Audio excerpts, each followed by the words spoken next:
যাও ওই দেখ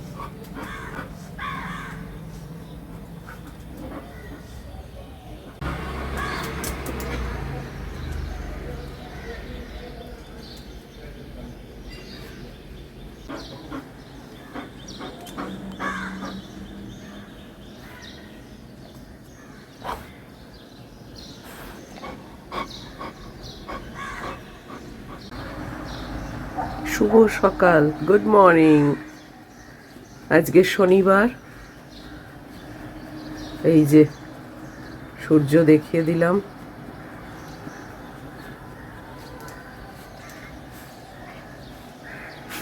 খুব পরিষ্কার একটা দিন আবার শুরু হলো।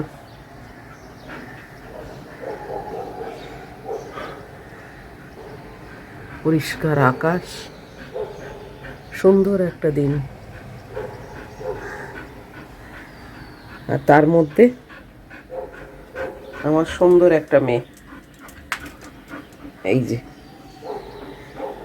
ওই যে সব এখন পেটেরা বেরিয়ে কোথায় কি চেঁচাচ্ছে, ওর অশান্তি।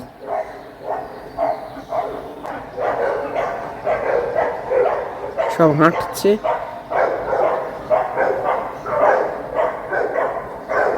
এই যে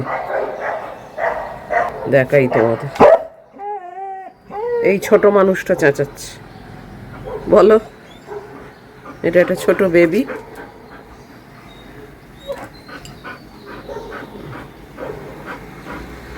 এই যে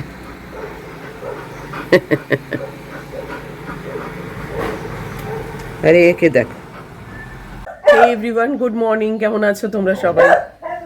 নিশ্চয়ই ভালোই আছো। আমি আর ম্যাগিও ঠিকঠাক আছি। উঠেছিলাম 6:20 নাগাদ, জানো, আর এখন বাজে 7:10। হু হু করে সময় কেটে যাচ্ছে। আর এই যে দেখো, এ দুষ্টুমি করার জন্য ওঠার তাল করছে, দেখেছো? আমার বিছনা টিছনা এখনো কিছুই হয়নি, জাস্ট কাজের মধ্যে হয়েছে। ওয়াশিং মেশিন চালু করেছি আর বাইরের পর্দা টর্দা সরিয়েছি।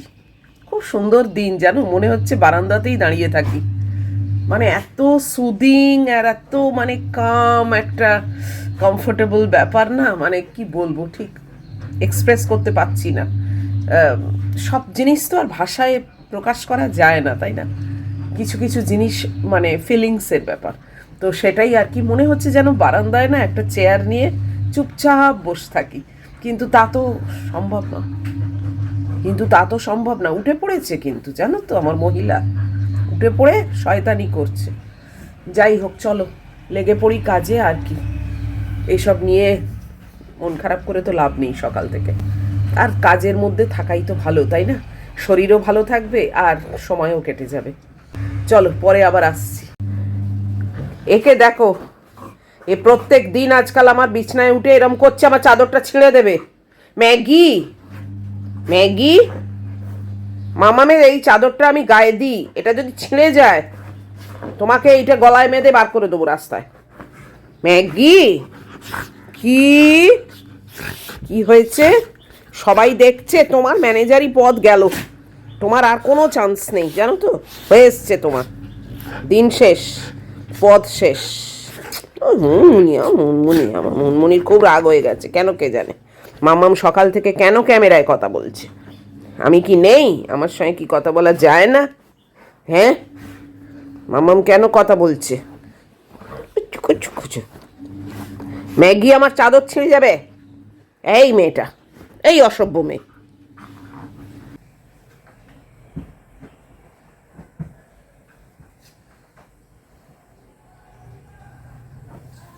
কোনো মতে নামিয়েছি।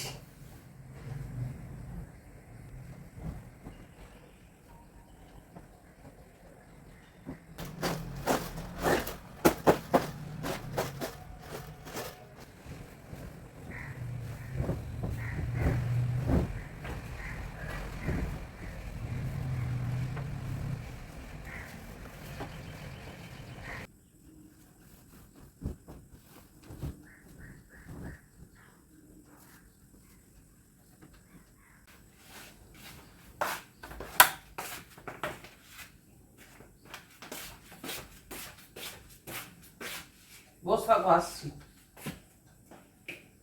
এই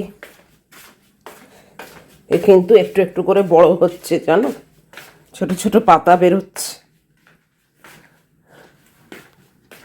এটাও আমার একটা নতুন কাজ।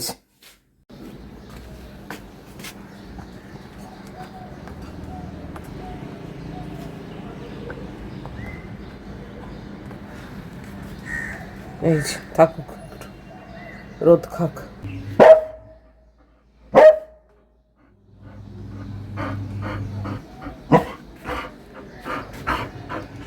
ওই যে একজন যাচ্ছে, এই দেখো। এ না বৃদ্ধা জানো, অনেক বয়স, অনেক বয়সের। একে দেখো, এর ওদিক দিয়ে হলো না, আবার এই জানলা দিয়ে এসেছে, গলায় এদিকে পড়া। বলো, এই দেখো নতুন বিস্কিট ঢেলেছি ক্রিম কেক, আর ওইগুলো সব ভেঙে গেছে, এত ভেঙে গেছে না খাওয়ার মতো না জানো। আর এই দেখো কাপও পাল্টেছি, নতুন নয়, এ তোমরা আগেও দেখেছো, এই কাপ পাল্টেছি। আজকে ক্রিম কেকার অনেক দিন পরে খাচ্ছি। আসলে ওই ডাইজেস্টিভ বিস্কিটগুলো না এত বড় প্যাকেট থাকে, তোমরা বলবে ছোট তো কিনতেই পারতে, হ্যাঁ সেটা কিনতেই পারতাম, অতটাও বড় মানে বুঝিনি কেনার সময়। আসলে বিগ বাস্কেটের ছবিতে না, হ্যাঁ গ্রাম টাম সব লেখা থাকে, কিন্তু তাও আর কি অতটা খেয়াল হয়নি। এবার অত বড় একটা প্যাকেট শেষ করে অবশেষে এখন একটু অন্য বিস্কিট খাচ্ছি। কাপটাকেও বদলালাম। একঘেয়ে কোনো জিনিস ভালো লাগে বলো?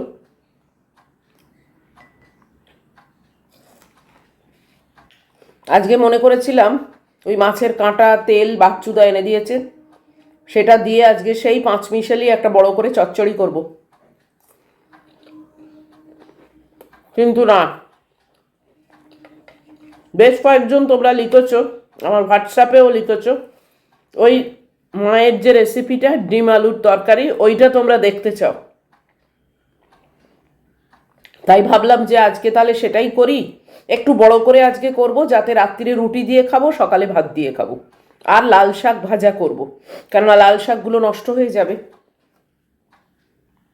250 লাল শাক এত দিয়েছে।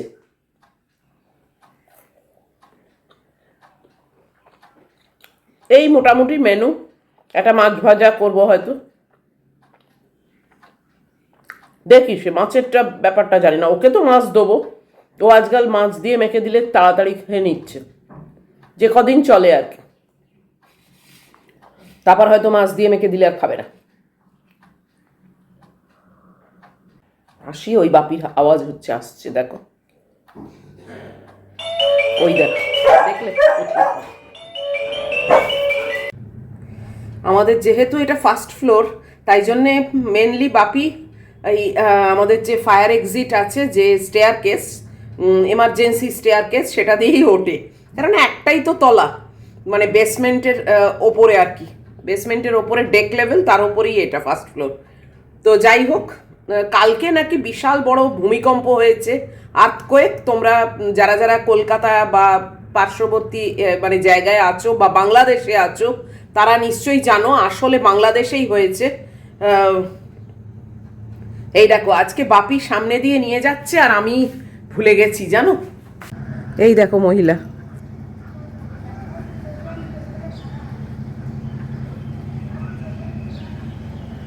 ম্যাগিকে দেখলে অনেক দিন পরে। আরে আমাকে একজন লিখেছিলে যে বাপি আজকাল আর ম্যাগিকে সামনে দিয়ে নিয়ে যায় না, তুমি আর দেখাও না। তাই সেটা আমি কালকে বাপিকে বলেছিলাম, কাল তো আমার শ্যুট ছুটি ছিল, তো কালকে ও ঘুরিয়ে আনার পর ওকে বলেছিলাম যে তুমি সামনে দিয়ে নিয়ে যাও না কেন, বললো আচ্ছা আমি সামনে দিয়েই নিয়ে যাবো। ওকে একজন কেউ কথা শুনিয়েছিল, সেটা অনেক দিনের ব্যাপার, মানে তখন মা রয়েছে তখনকার কথা। দূর, সে কবেকার কথা, ছাড়ো তো, তুমি এখান দিয়ে নিয়ে যাবে। তো বললো ঠিক আছে নিয়ে যাবো। আর আজকে দেখো আমি ভুলে গেছি যে ও সামনে দিয়ে নিয়ে যাবে, সেটা মানে মানে মাথায় রাখতে, তাহলে তো আমি ব্যালকানিতে চলে যেতাম, তোমাদের আরো ভালো ভিউ দিতে পারতাম, অনেকটা এখান দিয়ে যাচ্ছে। একদম ভুলে গেছি, তাও যে দেখলাম, আর ম্যাগিও যে একটু দাঁড়ালো, এইটার জন্যেই মানে তোমাদের একটু অন্তত দেখাতে পারলাম। দেখি নেক্সট দিন তোমাদের ভালো করে দেখাবো। মানে হঠাৎ নজরে পড়লো যে আরে বাপি আর ম্যাগি না। যাই হোক, তো যেটা বলছিলাম, ভূমিকম্প হয়েছে। আমি না কিছুই বুঝতে পারিনি জানো। আমাকে বিদিশা মানে ভয়েস মেসেজ ছেড়েছে যে মন বিরাট ভূমিকম্প হয়েছে, আমরা সব নিচে চলে যাচ্ছি, পাখা নড়ছে, এই নড়ছে, আমি কিছুই জানি না। এখন বাপিকে জিজ্ঞেস করলাম, বাপি বলে হ্যাঁ সব নিচে নেমে গেছিল, দেখো কাণ্ড। আমি আবার বিদিশাকে বললাম কই নিচে তো কেউ নাবেও নি, কিছুই না, আমি তো জানিও না। তা দেখছি সব নিচেও নেমে গেছে। আমি মানে গুড্ডিকে বলেছি, গুড্ডি বলে তুমি কোন জগতে থাকো যে মানে আমি বুঝতেই পারিনি। ওই একবারই বুঝতে পেরেছি, সেই কিছুদিন আগে একটা হয়েছিল বলেছিলাম না, চেয়ারে বসেছিলাম বুঝতে পেরেছি। ও আর আমি দেখ জন্মের মতো একবার তো বুঝে গেছি, মানে আর্থকোয়েক কি ব্যাপার, কিরকম নড়ে, বাস হয়ে গেছে, আর আমার বোঝার দরকার নেই। তবে কালকে মানে যথেষ্টই হয়েছে। আসলে তো হয়েছে বাংলাদেশে। বাংলাদেশে যে জায়গাটায় হয়েছে নামটা ভুলে গেছি, সেই জায়গাটা আমাদের কলকাতার থেকে ডিস্টেন্সটা বেশি না, খুবই কাছাকাছি, তাই জন্য কলকাতার যে আফটার এফেক্টটা সেটা বেশি হয়েছে। উফ। তো বাংলাদেশের মানুষজন আশা করি যারা যারা দেখছো তোমাদের ওখানে সবাই সুস্থ আছে এবং কোনো ক্ষয়ক্ষতি হয়নি আশা করি। জানি তো না এখন অবধি সেরকমভাবে, মানে ডিটেলে কিছু খবর জানি না। তো আশা করব যে তোমরাও যেন সবাই খুব ভালো থাকো, সুস্থ থাকো, এবং তোমাদেরও যেন বাংলাদেশে কোনো ক্ষয়ক্ষতি না হয়। তো যাই হোক, এই যাত্রা তো আমি কিছুই বুঝতে পারলাম না, মিটে গেল। তবে বলছে ভীষণ মানে ভূমিকম্প হচ্ছে জানো, এই সিকিম, নেপাল, ভুটান, বাংলাদেশ, মায়ানমার, ওই যে জায়গাটা, ওই জায়গাটায় নাকি অতিরিক্ত ভূমিকম্প হচ্ছে প্রায় রোজই নাকি। সিকিম টিকিমে ওই মানে রিক্টার স্কেলে তোমার 2 ফুই এরকম নাকি রোজই হচ্ছে, যেটা আমরা বুঝতেই পারছি না। কি জ্বালা বলো দেখিনি। যাই হোক, এই চাটা এখন শেষ করার মতো ক্ষমতা নেই, বেশ গরম। ওরে বাবা প্রচণ্ড গরম, আমি তার থেকে ঝাঁট দিয়ে হাঁটা টাটা সেরে নিই, তারপরে আবার খাবো। চলো পরে আসছি। যাকে ম্যাগিকে একটুখানি অন্তত দেখাতে পেরেছি, আমার এটাতেই আনন্দ হচ্ছে। কালকের থেকে ভালো করে দেখাবো। অভ্যেস নেই তো আসলে, কেননা এত দিন ধরে ম্যাগিকে মানে পেছন দিয়ে নিয়ে যায়, হঠাৎ করে আজকে ওর ঠিক মনে আছে কিন্তু আমার মনে নেই। যাই হোক চলো পরে আসছি। বেশ খানিক্ষণ হলো রান্নাঘরে চলে এসেছি, আর তোমাদের কাছেও এলাম অনেকটাই পরে। তো আজকে মায়ের রেসিপি শেয়ার করব, যেটা তোমাদের অনেকেরই মানে চাহিদা, যে তোমরা দেখতে চাও। খুব ভালো লাগছে এটা, মা জানতে পারলে আরও মানে আমার ভালো লাগতো, যে মার কোনো একটা রান্না যেটা তোমরা ভালোবেসে দেখতে চাইছো। যাই হোক, এখানে দেখো ম্যাগির মাংস, আমাদের ভাত তো হয়ে চাপা দিয়ে দিয়েছি, আর ওখানে একটা ডিম হচ্ছে, ওটা ম্যাগির ডিম। আর আমি খুব সামান্য ইনগ্রিডিয়েন্টস লাগে জানো তো এই তরকারিটা করবার জন্যে, বাট খেতে অসাধারণ হয়। তোমরা একবার করো। আমি কিন্তু আমার মা যেভাবে করতো সেইভাবেই করছি, কেননা এর মধ্যে আবার অনেকে হয়তো বলবে এটা এরমভাবে করে, ওটা ওরমভাবে করে। যে যেভাবেই করুক না কেন, আমার মা যেরমভাবে করে আমি সেটাই করতে পছন্দ করি এবং সেটাই করিও, এবং তাতে আমার ভীষণ ভালো লাগে। তোমরা যদি চাও তোমরা একবার ওইভাবে করে দেখো, বেশ ভালো লাগে খেতে। তো চলো কি কি ইনগ্রিডিয়েন্টস লাগবে সেটা তোমাদের আগে দেখিয়ে দিই। বেশি কিছুই লাগে না, যেটুকু দরকার সেটুকু কিন্তু সবারই বাড়িতে থাকে। সেটা হচ্ছে এই যে দেখো, আমি 2টো ডিম নিয়েছি, একটু পেঁয়াজ কুচি, এখানে আলু ছোট ছোট করে কেটে নিয়েছি, এখানে কটা কাঁচা লঙ্কা আছে, আর লাগবে আদা রসুন পেস্ট, হলুদ আর নুন, বাস। আদা রসুন পেস্ট, হলুদ, নুন যখন দেবো তখনই দেখিয়ে দেবো, ওগুলোকে আর ডিসপ্লে করে রাখিনি, এটা তো আর রান্নার চ্যানেল না, তাই জন্যে। তো চলো রান্নাটা আগে শুরু করি, আর ওটা যখন হবে তখন আমি লাল শাকটা কেটে নেবো, কেননা বলেইছি তো লাল শাকের মানে ভাজা করব, কড়াইশুঁটি দিয়ে রসুন দিয়ে যেরকম করি আর কি। এই দেখো কড়া বসিয়ে দিয়েছি, আর তেল গরম করছি। খুব বিরাট একটা তেল লাগে না, এবার তোমরা যদি বেশি তেল খাও তোমরা তেল দিতে পারো, কিন্তু মানে এইটুকু তেলেই আমি করব। ডিমটা কিন্তু আগে মোটেই ভাজবো না, আগে পেঁয়াজ দিয়ে দেবো, বুঝেছো তো।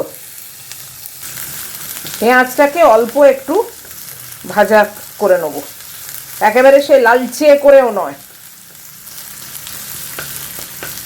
2-1 মিনিট পেঁয়াজটা একটু ভাজা ভাজা করতে করতেই এতে আলুটা দিয়ে দেবো।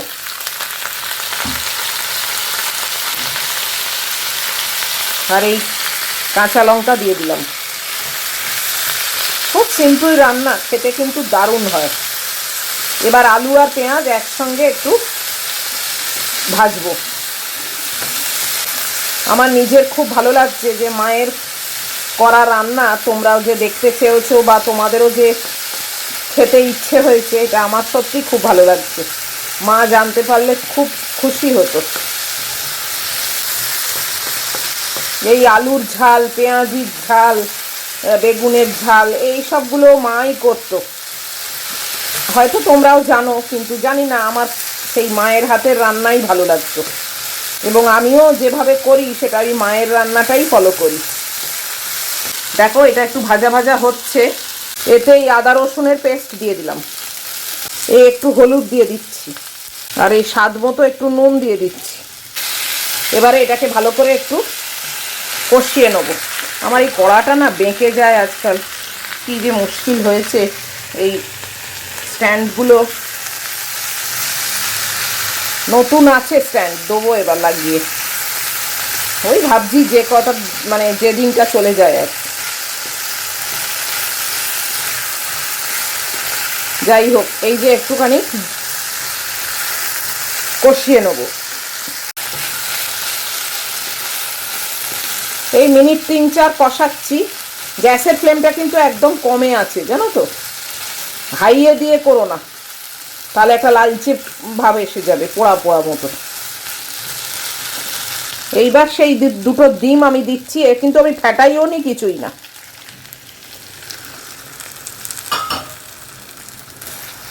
এইবার এটা গ্যাসটাকে একটু হাই করে দিলাম, মানে মিডিয়ামে দিলাম আর কি, একেবারে সিমে ছিল। দিয়ে এবার এটাকে একসঙ্গে মিক্স করব।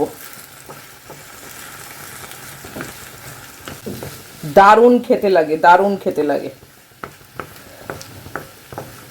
আমরা অনেক সময়তেই ডিমের তরকারি এরকমভাবে করি কি, অমলেট করে নিয়ে তারপরে কুচি কুচি করে এতে মানে তরকারিতে দিই। এটা কিন্তু তা না। এটা দেখলে তো ডিমটা কিভাবে দিলাম। ডিম ফাটানোরও দরকার নেই, কিছুই না, কেননা ফেটে তো এমনিই যাবে। এই নাড়ানাড়িতেই তো অটোমেটিক ফাটানো হয়ে যাবে।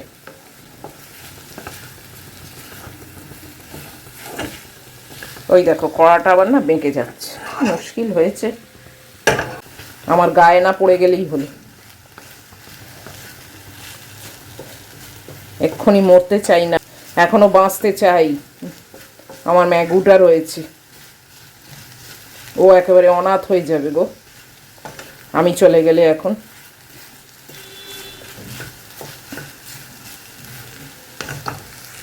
ওর জন্যেই বলতে গেলে আমি বাঁচতে চাই, কেননা ছেলেমেয়েরা তো সব ইন্ডিপেন্ডেন্ট হয়ে গেছে। ওরা ঠিক নিজের জীবন চালিয়ে দিতে পারবে, আমাকে ছাড়া। প্রয়োজনও নেই এখন, সত্যি কথা বলতে কি আমাকে। কিন্তু ম্যাগুটা আমাকে ছাড়া একটা মিনিটও চলবে না। যাই হোক, এই যে তরকারিটা এরকমভাবে কষালাম, দেখছো ডিমটা শুকনো শুকনো হয়ে গেছে। এবার এতে একটু জল দেবো, বিরাট জল নয় কিন্তু, ব্যাস। এটা কিন্তু তরকারি হবে, ঝোল নয়। আলুটাকে সেদ্ধ করতে হবে। এবার তোমরা বলতে পারো আলুটা তো আগেও সেদ্ধ করে দেওয়া যেত, হয়তো দেওয়া যেত, কিন্তু আমার মা তো দিত না, তাই মায়ের রেসিপিটা হুবাহু দেখাচ্ছি, তাই আগের থেকে সেদ্ধ করলাম না। ঢাকা দিয়ে দেবো, বাস। আর কিছু করণীয় নেই। আর গ্যাসের ফ্লেমটা কিন্তু আবার আমি একদম সিমে করে দিয়েছি।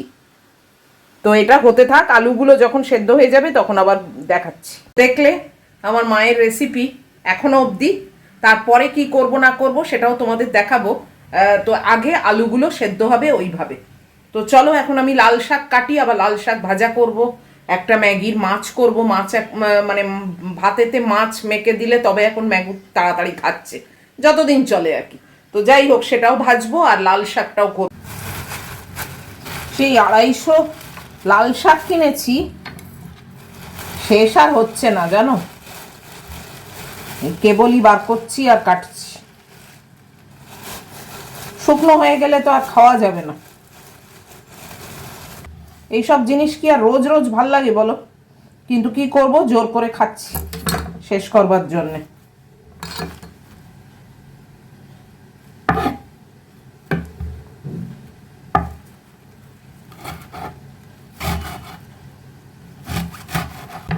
খেতে যে খারাপ লাগে তা না, কিন্তু ওই একঘেয়ে না, একই জিনিস আর কত খাওয়া যায়।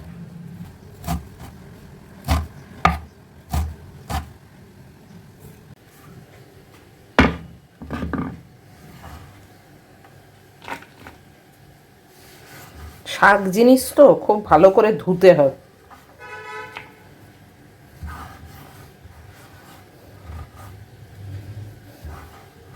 আর আমার এই ধোয়ার জিনিসটা না এত কাজের যে কি বলবো। তোমাদের যদি এখনো কারোর কেনা না হয়ে থাকে তোমরা কিন্তু অবশ্যই কিনো, জানো তো। জল পড়েও যায় না, কিছু না, এই ঝাঁঝরিটা দিয়েই জল পড়ে, দারুণ জিনিস এটা, ভীষণ কাজের।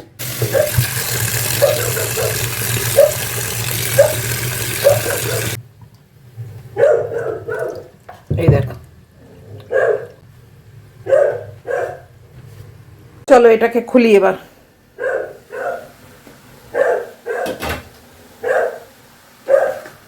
দেখো শুকনো হয়ে গেছে, সব জল টেনে নিয়েছে, আলুও সেদ্ধ হয়ে গেছে, বেশিক্ষণ লাগে না। ব্যাকগ্রাউন্ডে ম্যাগি যে কেন চেঁচাচ্ছে ওই জানে। এবারে একটু ধনেপাতা দেবো।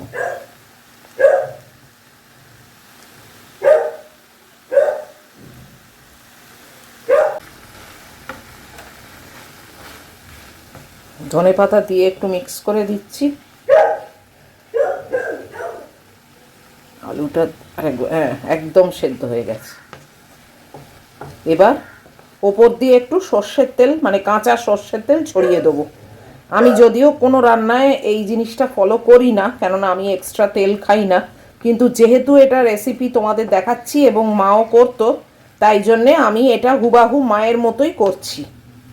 এই যে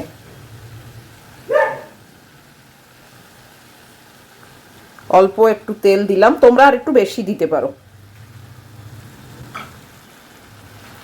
দিয়ে গ্যাস কিন্তু এবার বন্ধ করে দিলাম। এটাকে একটু ভালো করে মিক্স করে এটা জাস্ট 2-1 মিনিট একটু রেস্টে রাখবো। ওই সর্ষের তেলের গন্ধটা না তাহলে ভেতরে বেশ মানে লেগে থাকবে আর কি। তো এই হলো আমার মায়ের রেসিপি, খুব সাদামাটা রেসিপি কিন্তু খেতে অসাধারণ হয়। আর তোমরা তেলের ব্যবহারটা আর একটু বেশি করতেই পারো, আর একটু বেশি তেল মাও দিত। আমি তো একটুখানি মানে বেশি ওই করি আর কি, বুঝে শুনে চলি, যে কারণে একটু কম দিলাম, একটু টেনে দিলাম আর কি। তো এই হলো ব্যাপার। তো এই 1-2 মিনিট একটুখানি থাকবে, আমি এই জায়গাটা একটুখানি পরিষ্কার করতে করতেই ওটা হয়ে যাবে, তারপরে আমি ওটা নামিয়ে নেবো। বাস এই হলো আমার মায়ের রেসিপি। হয়ে গেছে আমার 1 মিনিট, এই 2 মিনিট মতো আর কি, কি তারও বেশি হয়েছে। এই নামিয়ে নিয়েছি।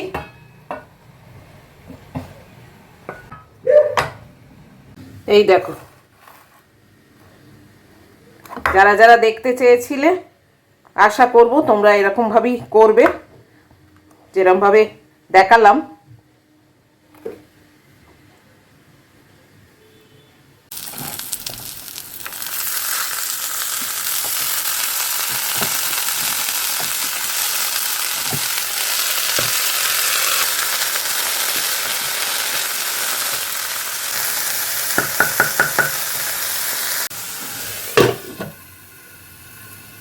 উল্টে পড়ে যাসনি বাবা।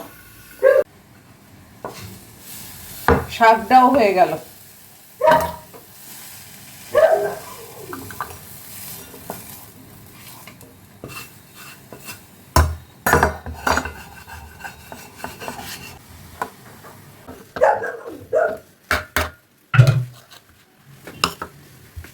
তোমাদের একটা জিনিস দেখাই, এই সিজনের প্রথম এই কৌটোর মধ্যে আছে। গেস করতে পারবে কি আছে এই কৌটোটার মধ্যে? তোকে দেখি এই দি, এই দেখো, দেখেছো? একটা তরমুজ কিনেছি আর এইভাবে কেটে রেখেছি, তাহলে কি হয় না, খাওয়ার সময় অনেক ইজি হয়। তা না হলে না বারবার কেটে কেটে আমার ভালো লাগে না। এই যেরকম 2 পিস নেবো, বেশি না, বাস। না, এই পিসটা নিই, 3টে নিলাম, বাস। এটা কত সুবিধে বলো তো, এইভাবে ফ্রিজে রেখে দিচ্ছি, বাস হয়ে গেল। একদম এয়ারটাইট কন্টেনারে করে রেখে দিলাম। তোমরাও কিন্তু করতে পারো, তাহলে কি না বাচ্চারা থাকলেও তারাও বার করে করে খেতে পারবে নিজেদের ইচ্ছে মতো। ম্যাগির মাছটা হচ্ছে আর আমি এদিকে ব্রেকফাস্টের ব্যবস্থা করছি।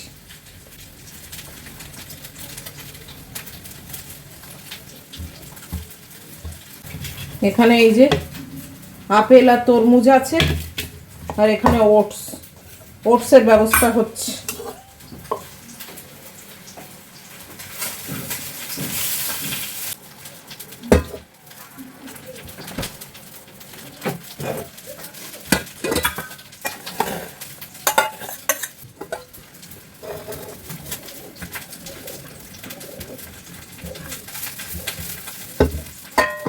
কোথায় ছিলে? হ্যাঁ, কোথা থেকে ঘুরে ঘাড়ে এলে? ঘর থেকে? বাবু বসো, আমি খেয়ে নিই তারপরে তোমায় খাওয়াবো। হ্যাঁ বসো। ব্রেকফাস্ট নিয়ে বসে গেছি, তরমুজ আপেল আর এই যে ওটস। আর এখন বাজে 10:05। ওদিককার সব গ্যাস ট্যাস বন্ধ করে এসছি, ম্যাগির মাংসটাই শুধু ছিল, ওটাকেও বন্ধ করে দিয়েছি। মাছ ভাজা মানে ওর মাছটাও হয়ে গেছে।